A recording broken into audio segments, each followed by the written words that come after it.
This is Tozo.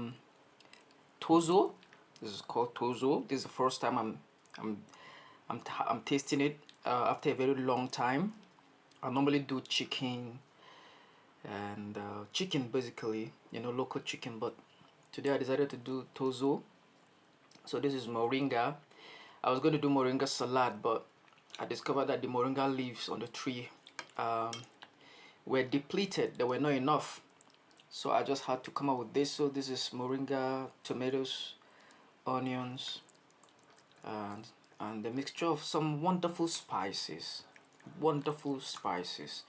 And there's no maggi in this food, but it tastes great because I combined different kind of spices to give me a maggi taste. So if you combine your spices very well, crayfish, dried fish, turmeric, that is local spice I normally get from Benue State. I don't know how those Steve guys do it, but it's natural.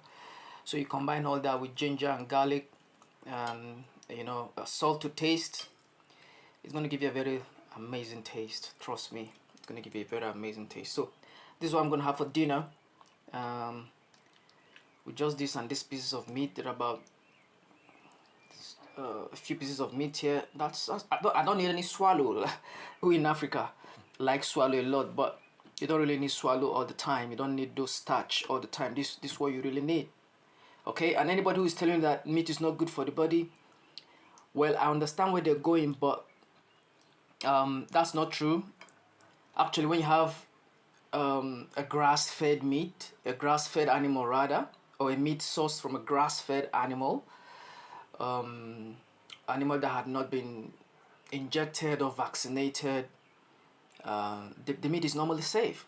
But the problem with most meat in the market is that they've been intoxicated from intoxicated water or intoxicated drugs or intoxicated injections or intoxicated feeds.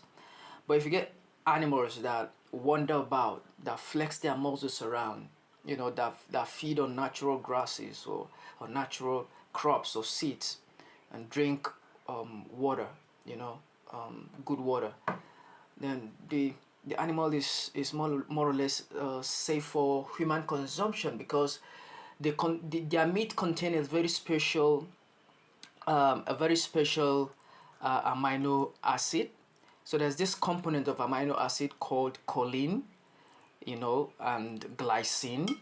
So those components of amino acids are very good for muscular development, skin health, brain health, and one other thing I can't remember, but that's it basically. So meat as a source of protein is very good for you. Okay, God bless. God bless. I know it's been long. I posted a video. I've been very busy doing other businesses, but very soon other videos are coming up. Okay,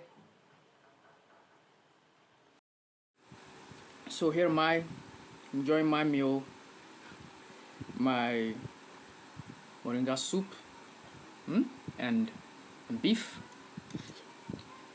So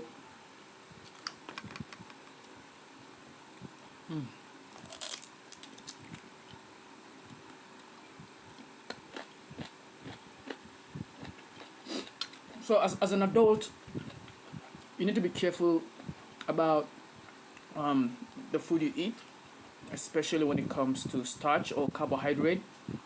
You need to be extremely careful because those things will just make you look older than your age and get you sick or get you fatigued or make you have amnesia, memory loss easily, and they will quicken your need for medicated glasses. You know, your eyes don't need any of those things, you know. As a woman, once you're 30 years of age, your metabolic rate had slowed down, your digestive process had slowed down, and as a man, once you get to the age of 40, for a few men 35, but most men is 40, your system begins to slow down. So you need to be careful the kind of food you eat. You know, even for the protein, moderation is key. It doesn't mean you should fill your plate with some proteinous foods and eat and think everything is all right. No, no, you need to eat those things with caution. Huh?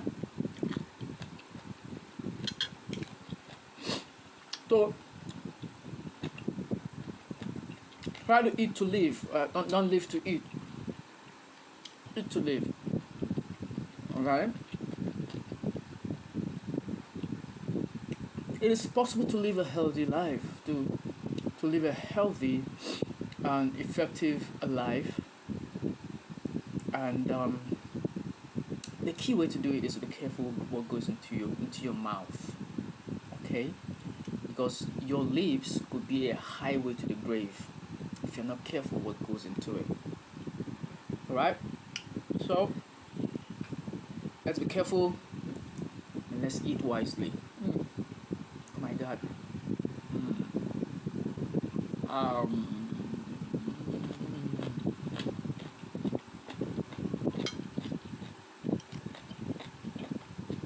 this tastes great. Absolutely great. You know,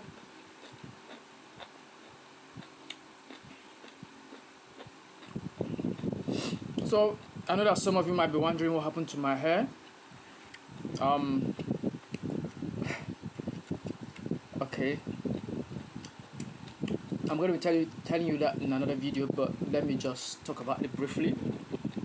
So I discovered that my gray hair started growing aggressively. I had them some time ago, and I took them off and started treating them, and the gray hairs disappeared. But I didn't treat it for long. But because one thing with natural therapy is that you need to apply that therapy for quite a while. At least 3 months, like 3 to 6 months. You need to keep taking that natural product. So this natural product I use is moringa oil. So I'm not really against gray hair, but I feel it's too early for me to have it, and I would rather live a more comfortable life with my car. Come and check it out. I'm in my car with my little gray hair. It's cool. So I want to be much more comfortable before I'll make room for the gray hair. I know where it's coming from. It's genetic from my mother's side. So I have quite a number of maternal uncles who have this sexy gray hair, and I've always admired it on them. When I was a kid. So it's a thing to celebrate that now I'm having one, but I'm not really ready for it. So I still need to smoothen this curl though. So all I need to do is to rub moringa oil in it 2 or 3 times in a day, and between a month and 2 months they will start disappearing, because the skull has got pores. So this oil gets inside through these pores and start correcting the hair follicle. Don't worry, like I said, I'm gonna do a special video and talk about that. Okay. Meanwhile, you take care of yourself, keep being healthy, keep being wealthy, keep being wise. I know that I deeply care about your health, but the $1,000,000 question is, whether you care about yours. Do you care about your health?